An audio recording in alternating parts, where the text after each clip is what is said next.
And about 3.5 hours ago, we got the 8 p.m. report of the 18-hour rainfall that we've seen so far today. So as we take a look at some rainfall totals, we have not updated these just yet. We will be getting in more and more reports as the night goes on. But Orlando executive had over an inch of rainfall in the last 18 hours as of 8 o'clock. Sanford around an inch and a half. Daytona Beach over an inch. And Orlando right around half an inch.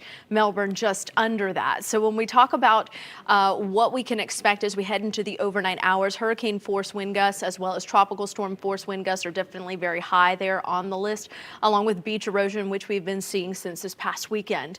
Flooding is definitely going to be a concern when we talk about periods of rain falling, producing anywhere between about 1 to up to 3 inches of rainfall every couple of hours. So when we talk about just getting hit repeatedly with stronger tropical downpours, we can expect some flooding, especially in urban areas, low-lying areas, and definitely areas along the coast. Tornado risk is fairly low, but we can't completely rule it out. So here you go.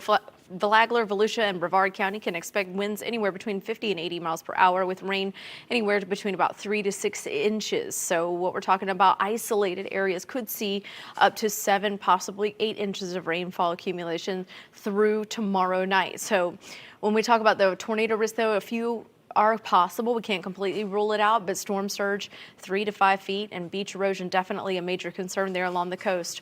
Orange and Seminole County, 45 to 65 mile per hour winds, 2 to 3 inches of rainfall there, and a few tornadoes possible. Osceola and Polk, pretty much the same, but about 1 to 3 inches of rainfall there. We could see isolated maximums up near 4 to 4.5 inches. Lake Sumter County, 1 to 3 inches of rainfall and about 30 to 40 mile per hour winds. And as we head into Marion County, 40 to 60 mile per hour wind speeds with about 1 to 3 inches of rainfall, but isolated areas could receive up to about 4, maybe even 4.5 inches of rain.